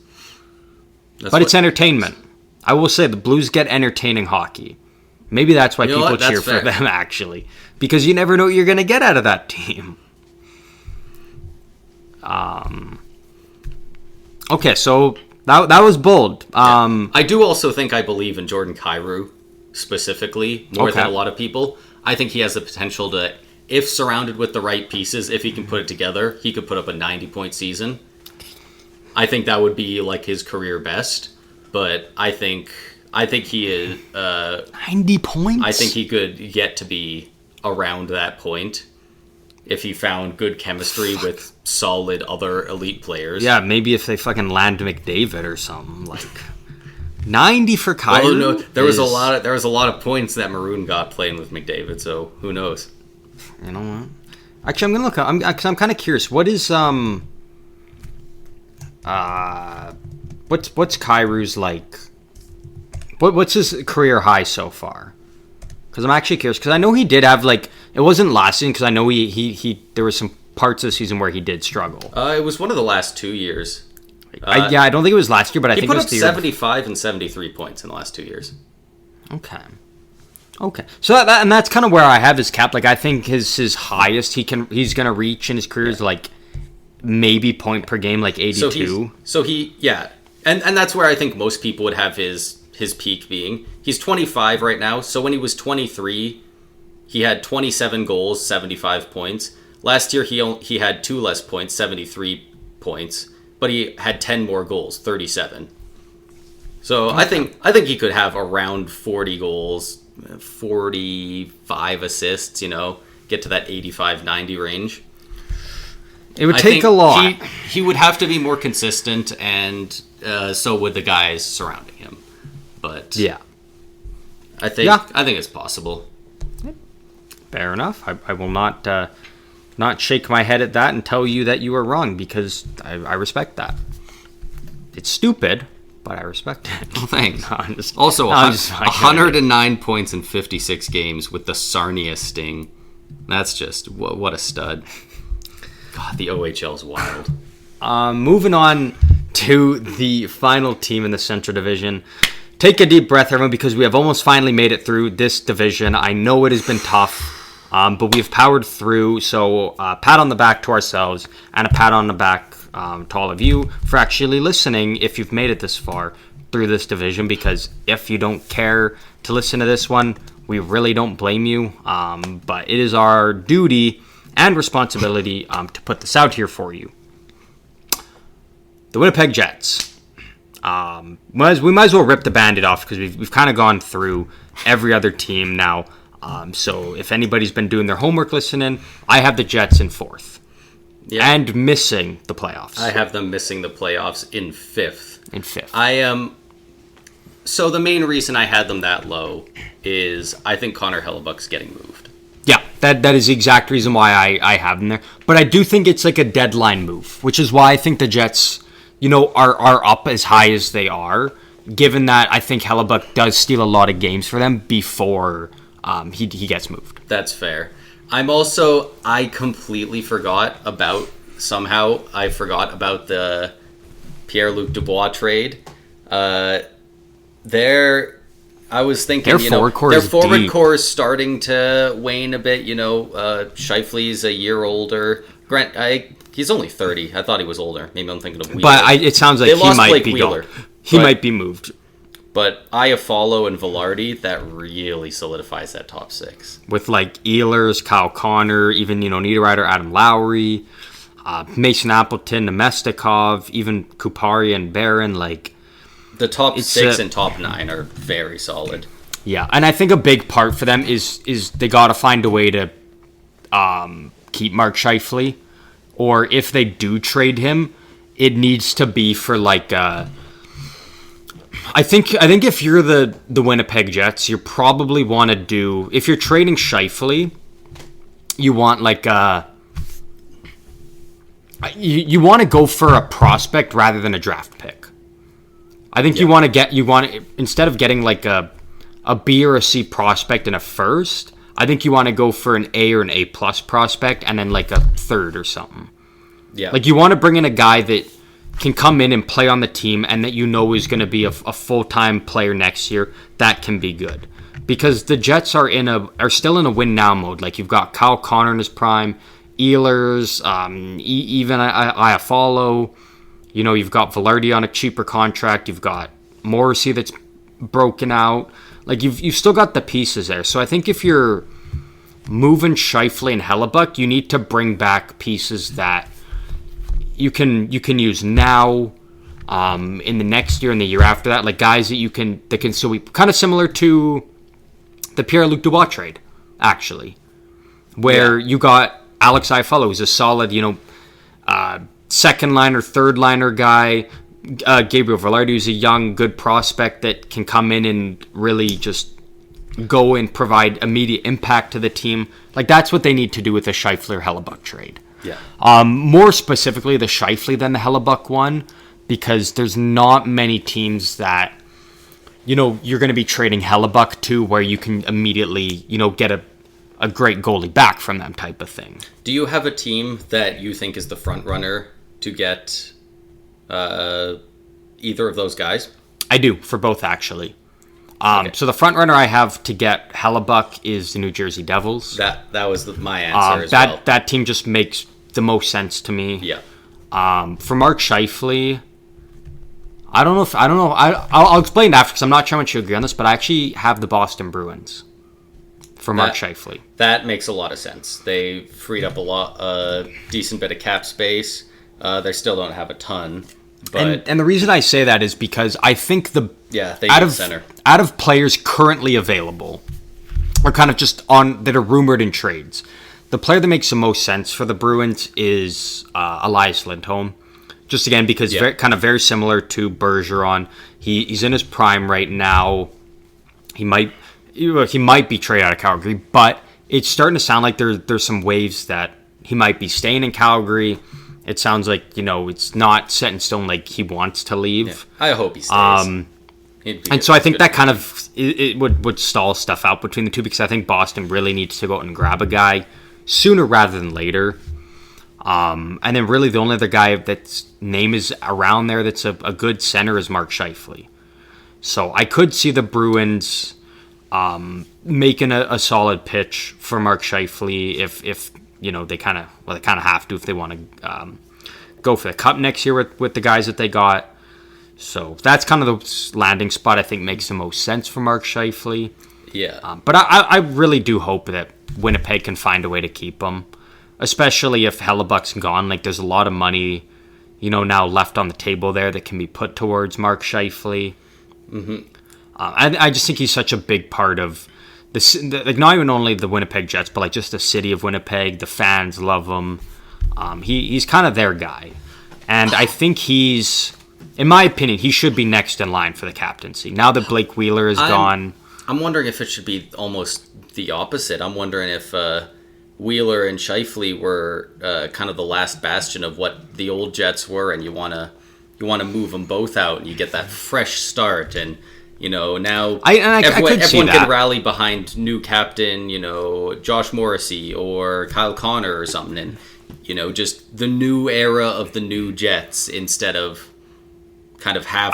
I will say the new era, but half holding on to the old. I will say though, if Mark Scheifele is moved or not named captain, I do think it will be Josh Morrissey. And I say that strictly just on the fact that he's already had an A on his jersey for a couple years. He's probably aside from Mark Scheifele, he's the longest active Jet. Maybe Jets. You could make the argument for Adam Lowry actually, because that dude is a workhorse in every end of the zone. And actually, he is the longest tenured one, and then I think it's Mark Scheifele. But they still have Cole Perfetti even. Yeah, I forgot he's so far down there on the IR. So, as soon as I looked at their cap friendly, I was going, "Oh shit, I have them." If they name a captain, and Mark Scheifele's not there, I think Adam Lowry or Josh Morrissey are the best options. But I don't know, because I really like the Jets. I've always been a huge fan of them ever since the Thrashers moved to Winnipeg. That's always kind of been my, as a Canadian, that's kind of my Canadian team that I root for and that I want to see do well. So I would like to see Mark Scheifele there, but I do realize that it's more likely he gets traded than stays. Same with Hellebuck. Well, Hellebuck I think is for sure gone. You can't. It sounds like that's just a done deal. He wants to win a cup. He's 30 years old. He's in his prime. He's going to start declining. He's an elite goalie, and he wants to win as the starter right away. And they're not in a place to contend for the cup. And they could be though. They could be this year. And the only reason unless they show serious promise, I don't think they're unless they're doing really well, I don't think they're going to keep him, because a rental Connor Hellebuck is insane. That's going to bring back huge if assets. Hellebuck got traded, again, just say New Jersey for argument's sake, because I still think really that's where he goes. Yeah. I see something they agree to a trade, but it's on the contingency that Hellebuck signs a whatever extension with the Devils. I don't see a team giving up that much for him if it's just for a playoff run. You really don't see that with goalies all too often. That's fair. Unless, the only other one that you can kind of recently think of is a Korpisalo. But he was I think he was kind of more of a throw-in. LA really wanted Gavrikov. Yeah. But yeah, realistically, if Scheifele and Hellebuck stick around, I could see the Jets. I really could see them potentially even finishing higher than the Avalanche. I could see them second. I don't think they touch Dallas. I think Dallas is just kind of in their own section in this division. But I could see the Jets doing really well if Scheifele and Hellebuck stuck around. But Scheifele maybe, but I really don't see Hellebuck being a member of the Jets any time past the trade deadline. Yeah, it's tough. Yeah. I like the look of their team. Yeah. I really do. As it is right now at this very second, it looks damn good. But you have to weigh in the moves that are probably coming. Yeah, and I don't hate their top four, but outside of Josh Morrissey, they don't have any great defensemen. It's a solid top four, but a lot of these teams that are really contending have that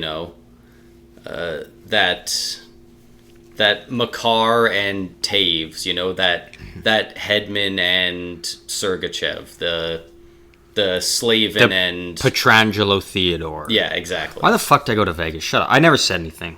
No, it's good. I couldn't think of a second good defenseman on Carolina. Does Brent Burns count? Yeah.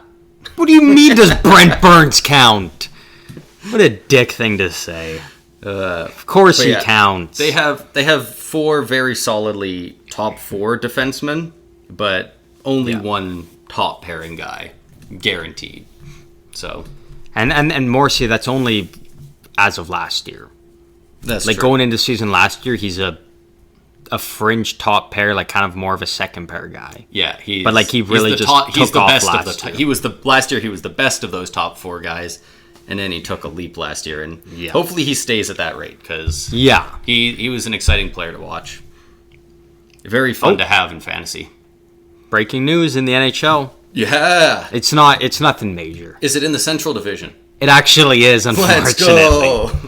The Chicago Blackhawks are to retire Hall of Fame defenseman Chris Chelios's number 7. So for whatever that's worth. So what's Bedard going to wear?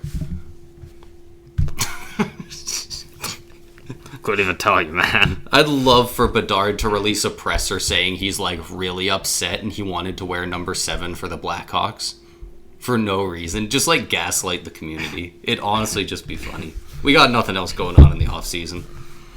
But yeah, so that kind of wraps up our Central Division preview. We're just gonna I'll quickly start with mine, list off the way that I have them, and then I'll let you do yours. Yeah. So I have the Dallas Stars number 1, the Colorado Avalanche 2, Minnesota Wild 3, the Winnipeg Jets 4, not making the playoffs. Nashville Predators 5, obviously also missing the playoffs.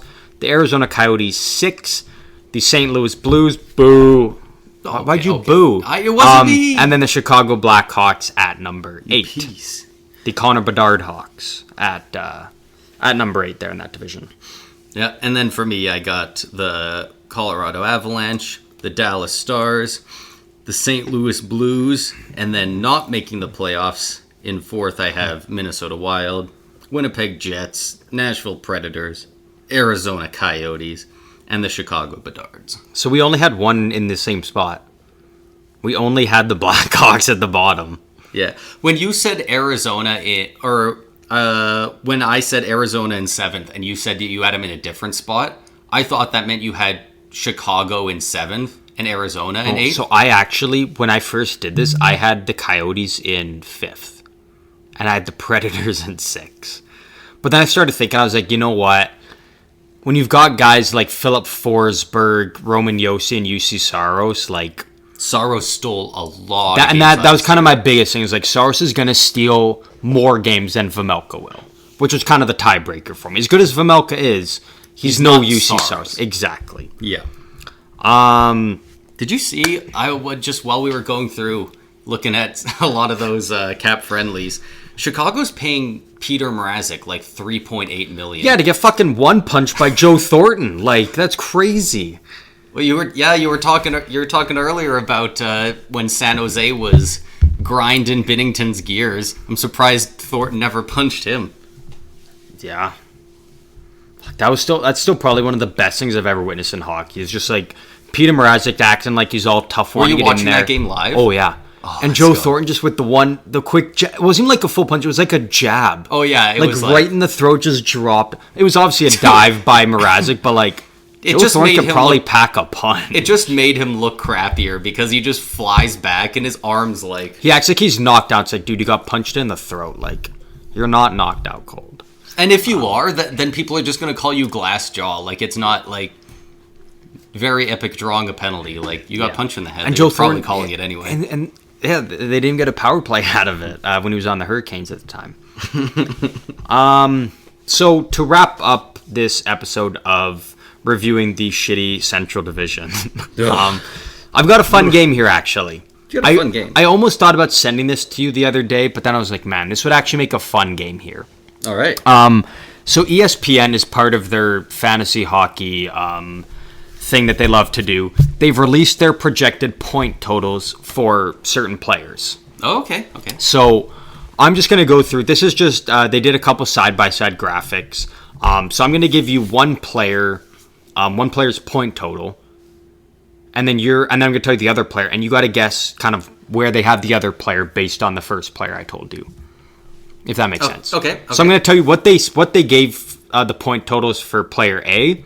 And then I'll tell you player B, and then you got to guess the point total in comparison to player A. Okay. Are these going to be like ones that are close, or are you going to pick like this is the 5th highest projection? This is just based on the graphics they put out. Okay. Like they put out pictures of players side by side and just put their point totals. Oh, okay. So this isn't even me picking. I'm like this. It's got some pretty they've already done arbitrary random players in here. Okay. So they've got Connor Bedard projected for 90 points. There it is. See? 90 points a season. That's what I'm talking about with like their projections. Like, I get the hype. I've seen him play. but like he's going up head to head here with Sidney Crosby. So they have Connor Bedard projected for 90 points. How many do you think they have Sidney Crosby projected at then? I'm trying to think how many I think he's going to have. And this was done at the end of August. So as of the end of August. So it takes all off-season moves and whatnot into account. Oh, it does. Yeah. Because that's important. Because they especially have Erik Karlsson on the power play now. Exactly. I think they're going to have Crosby a little bit higher. I think they have Crosby at, I'll give him 93. They have Sidney Crosby at 89. It was either that or I was guessing 87. At 89. So they have Sidney Crosby actually finishing with less points than Connor Bedard. I think Crosby still finishes with at least 90. Yeah. I think a lot of people are starting to try and forget about Crosby. Dude is still right there with the best in the league. He just gets overshadowed now because like guys like Austin Matthews are in the league, McDavid. Yeah. And Crosby he gets overshadowed now, which is crazy to say, but like he can still because ball out there. He is still putting up such good numbers, and he can't skate with those guys at this point. And it makes it insane because he's still getting the results. That means he's that much better at stick handling, that much better at passing, that much better at winning those puck battles. Just his mental game. Yeah. The way he sees the ice and can make play is second to none in NHL history. It's a lot like Joe Thornton. Like Joe Thornton when he was still 37, 38, like he was, I think it was when he was 37, he still put up a point per game season with the Sharks. Yeah. Like it was crazy. Like it's just the way their hockey IQ is the perfect way to put it. Yeah. That's one thing I think Kucherov is going to start declining in points eventually when he starts aging and his skill starts going down, but I don't see him ever producing like less than like 60 points in a season. As long as he wants to play, because his IQ is just so nuts. Exactly. As long as he can make the pass he wants to, yeah. Just one of those guys that sees the ice different, and Crosby is one of the best to ever do it. Yeah. Next up, a little rivalry one here. So ESPN has Uri Slafkovsky projected for 55 points next year. 5-5. What did he have this year? I don't really. I guess I'm not looking. He was injured, so it's hard to take that into account. Assuming, and this is assuming the guys play a full season. Yeah. He's going head to head with Brad Marchand. Oh, you said rivalry. I thought it was going to be Shane Wright. No. Slafkovsky, they projected at 55. What do you think they have for Marchand? What? So are all these going to be close? No, some are further apart than others. Okay, because I would have Brad Marchand at 80. 85? Dude, doesn't he constantly put up points? ESPN predicts Brad Marchand scores 46 points. Have they fucking watched 46 points Dude, for Marchand. I hate the Bruins, but come on, it's Marchand. That is stupid. Pavel Zacha might put up that many points.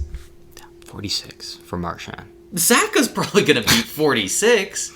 That's insane. crazy, right? Yeah. He's going to get that many primary assists on Pasternak this year. Yeah. Next one. This is a fun one. It's kind of a rookie versus a veteran. So they have Luke Hughes with the New Jersey Devils projected to score 51 points this season. That's a tall order 5-1 defenseman. He's going head to head with Victor Hedman here. Dude, those dicks. Luke Hughes versus Victor Hedman. Luke Hughes, they predict 51 points. What do you think they got Hedman at? Well, this is going to be a bunch of tools going, Hedman's numbers fell off last year, so they're going to fall even more. But they don't know that Hedman was playing. He played, I think, maybe 20% of the year on the power play one, if that. Yeah, because Sergachev mostly took the reins. Yeah.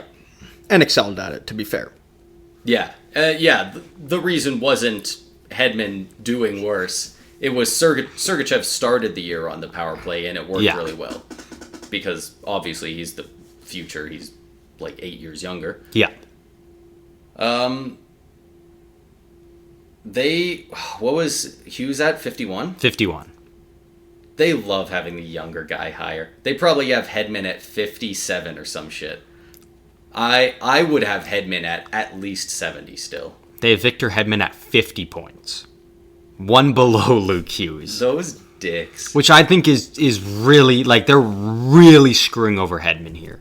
Like, if you thought Marchand was bad at 46, I could see him being a little bit lower because, losing guys like Bergeron and Krejci and whatnot. Yeah. But, like, having Hedman at 50 is fucking wild. Yeah. Well, especially since he's either going to play with Chernak or Perbix. Most likely Perbix, and he's only going to get better from last year. Yeah. That screams guys who look at the point totals and don't watch the games to me. But yeah. Next one is actually a fun one. It's a battle of, like, the first line centers. ooh, ESPN predicts Nathan McKinnon will score 106 points this season. versus Elias Pettersson. Matthews? Oh, Pettersson.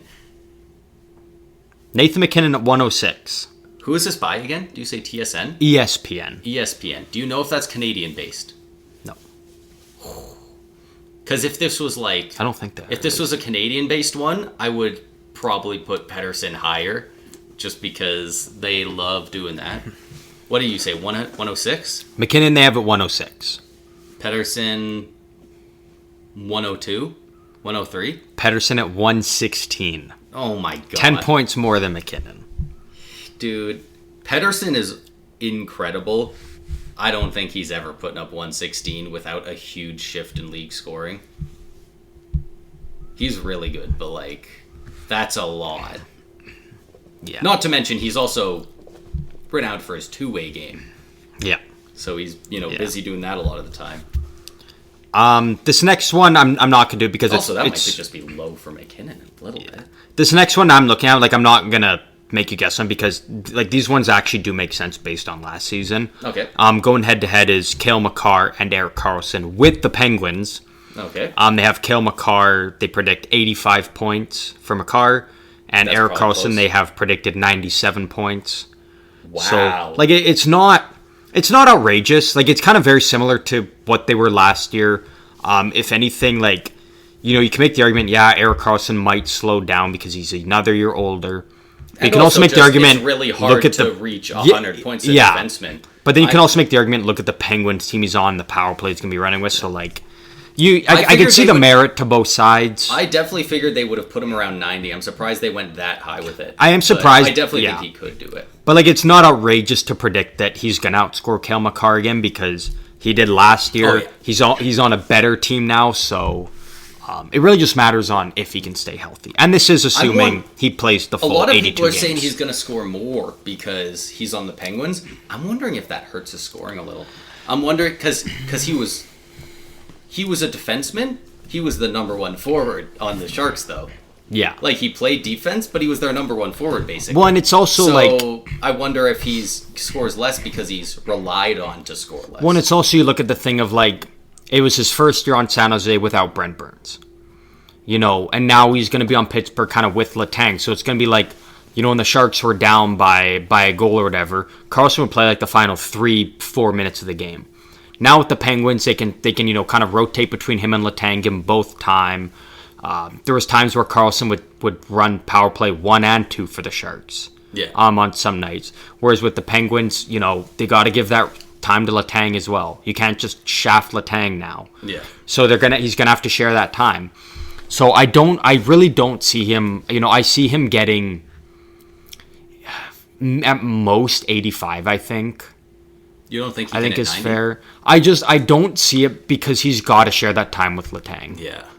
And there are some of, like, if you watch his highlights from last year, not only are they incredible plays that he makes, but some of them, it looks like he, like, doesn't want to pass until he has the perfect opportunity because he's sitting there going, I'm out here with a lot of guys, this is our, we've got the goalie pulled, and these guys would be second or third liners on a lot of teams. Like, yeah. Like, he's out there, like, looking for the perfect opportunity because he knows whoever he passes to isn't going to grab it and spin-a-rama it into the net. Like he's, now he's playing with Crosby. He's going to be a lot more ready to cycle the puck down over to him because it's freaking Sid the Kid.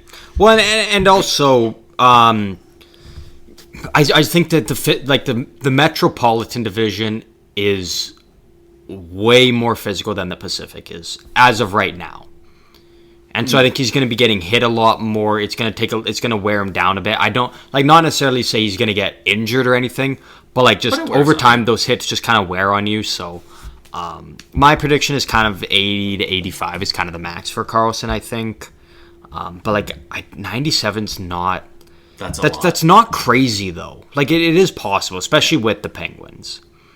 I'd say it's possible, but it is a little crazy. It is. It's a little high. It's a little high. Just to have him do pretty much 100-point seasons, basically. Let's just call a spade a spade. They're basically saying 100 points for Karlsson.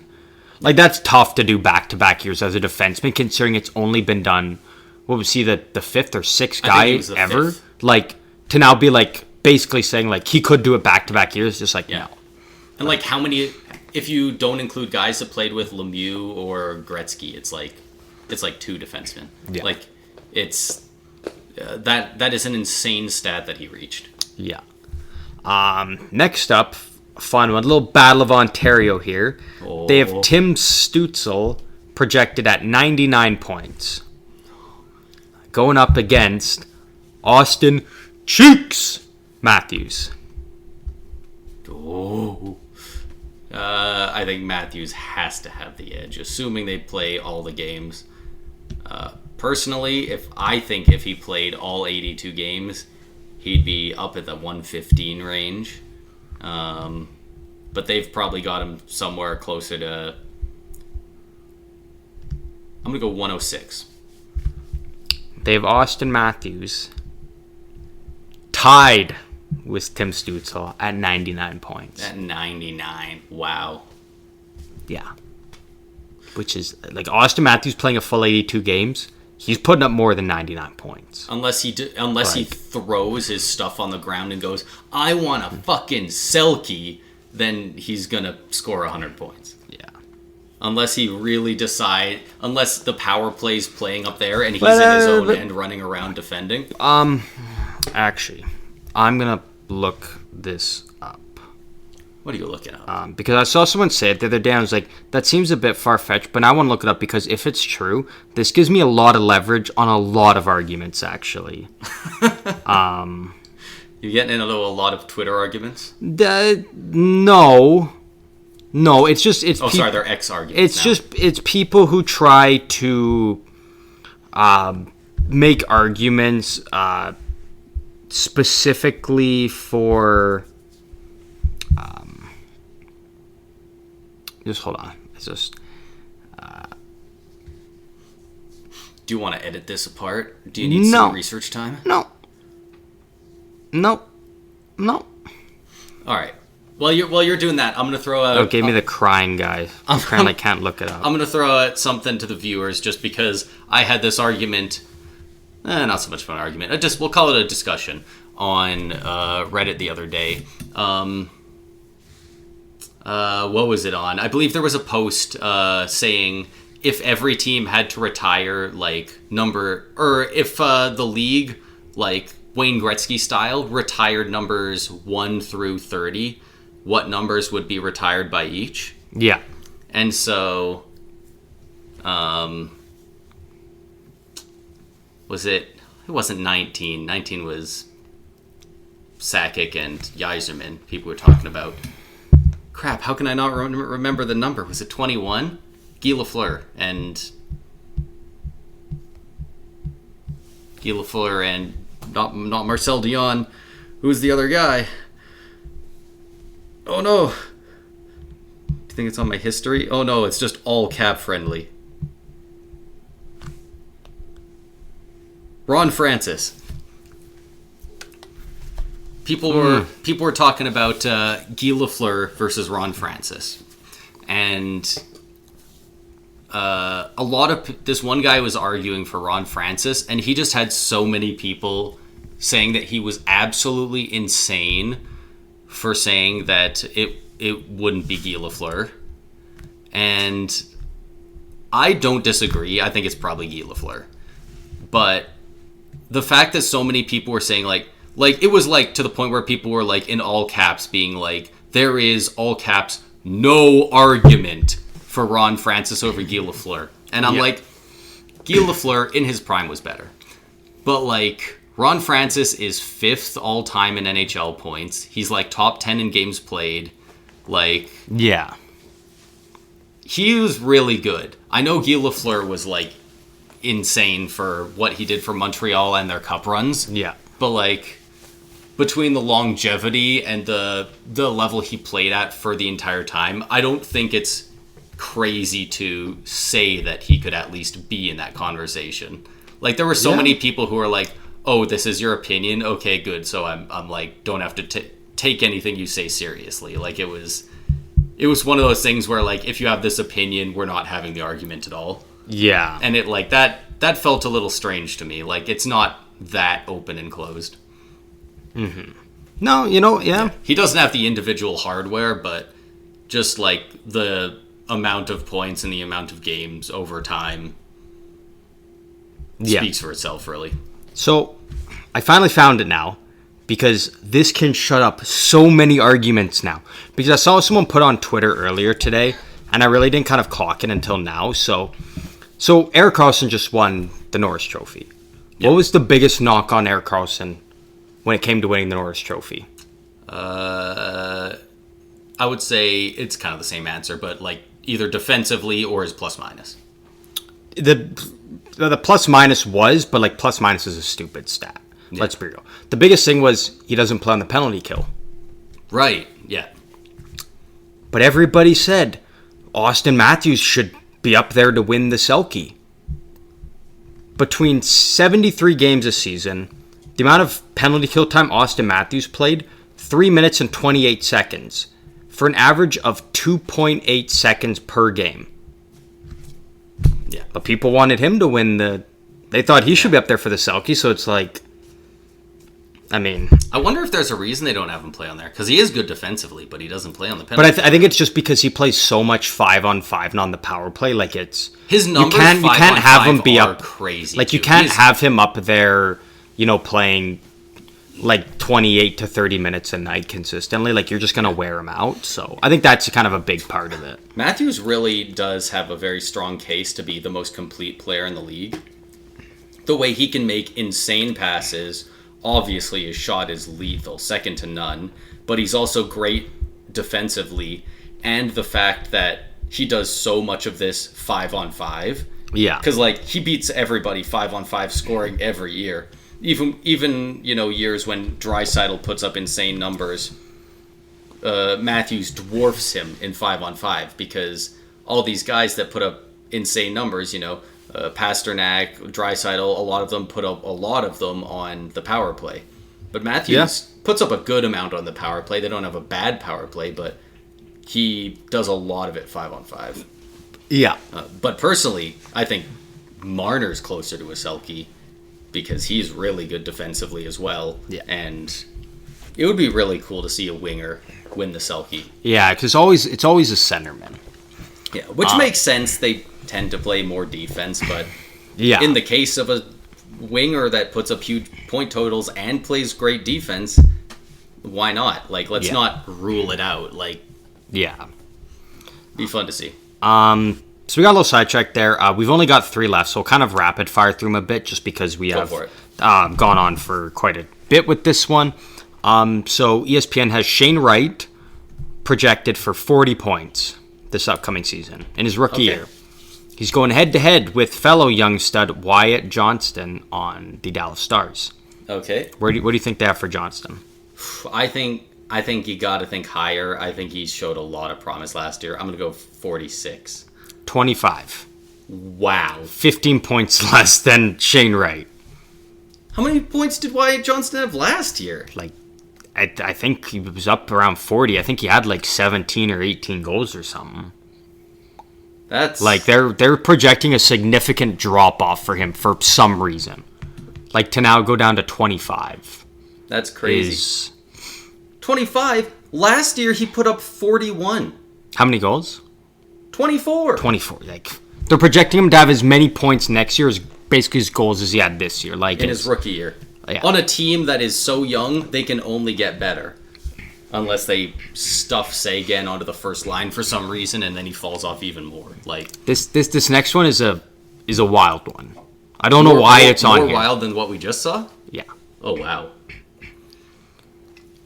ESPN predicts Tommy Novak on the Nashville Predators Thanks, I thought he was on the Sens. to put up Dude, I don't... 63 points. And I just looked at him on Cap Friendly. He's going head-to-head with Jonathan Huberdeau. So Tommy Novak, Sorry, 63 did you just say points. 63 points? Dude, 63. I didn't know where he played. 63 points. He's going head-to-head with Huberdeau. Am do you think I they have Huberdeau just at? ignorant? Like, do you know who that is?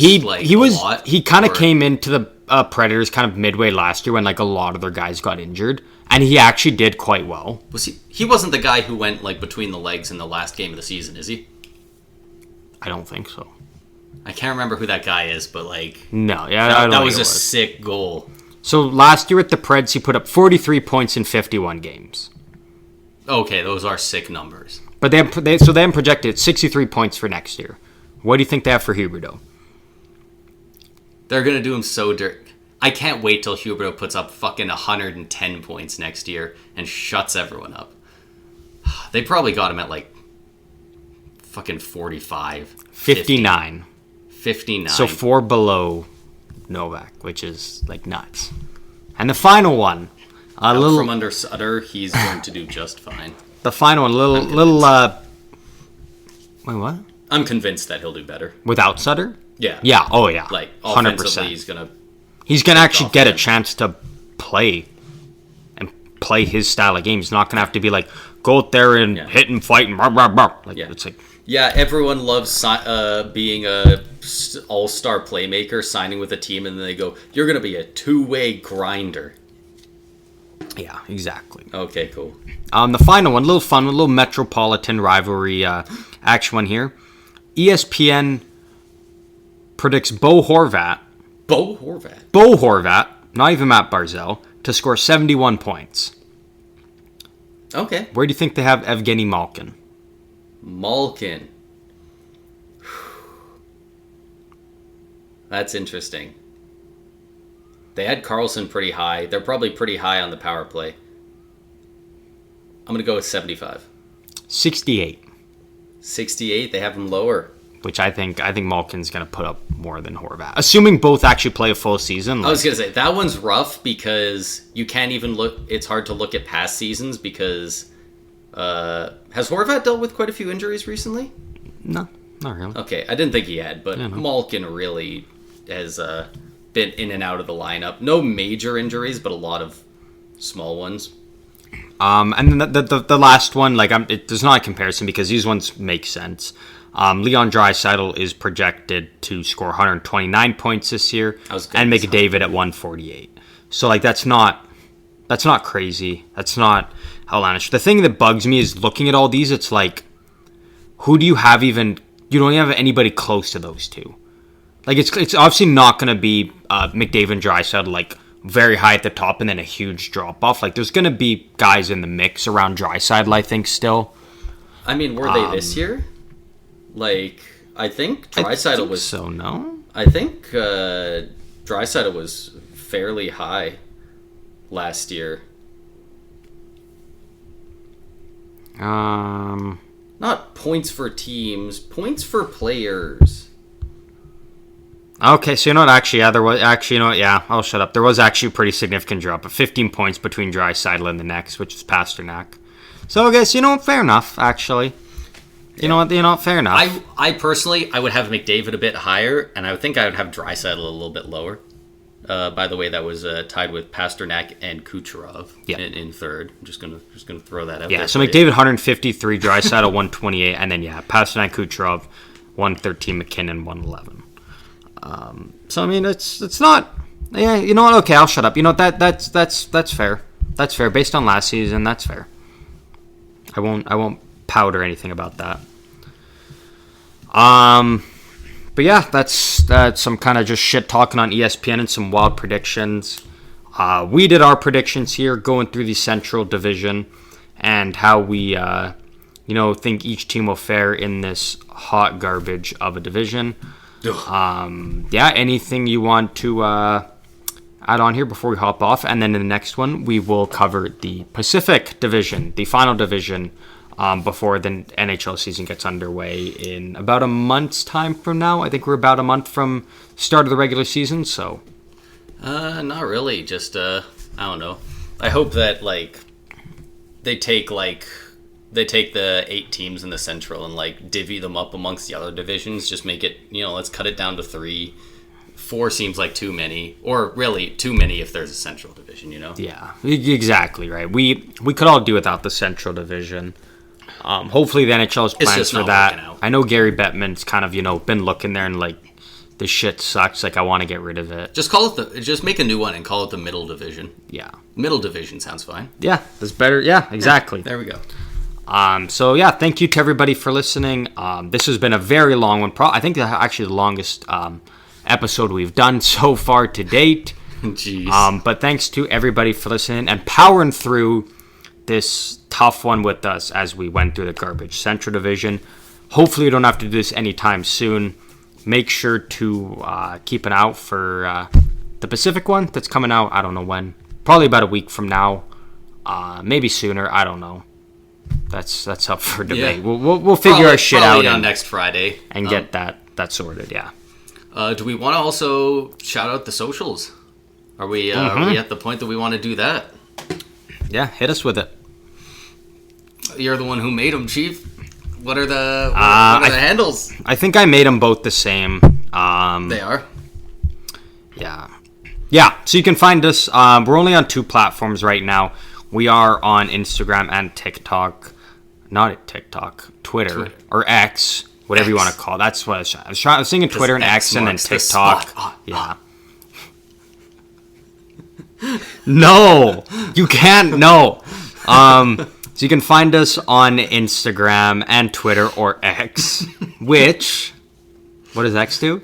Marks the spot. We are on there both at SEU Hockey. SEU stands for Stick 'em Up. It was too long to put in there. It looked fucking weird, so we're not doing that. So we are at SEU Hockey on Instagram and Twitter /X. Find us on there.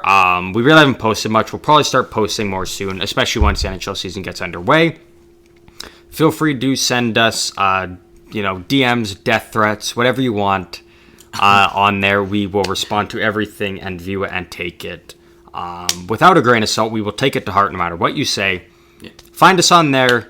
SEU Dogs Hockey on Twitter /X or Instagram. Do whatever you want to us on there because we will listen and we will take it to heart. Yeah. Thanks to everybody for listening. The Central Division sucks, and we will see you in the next one. Woo!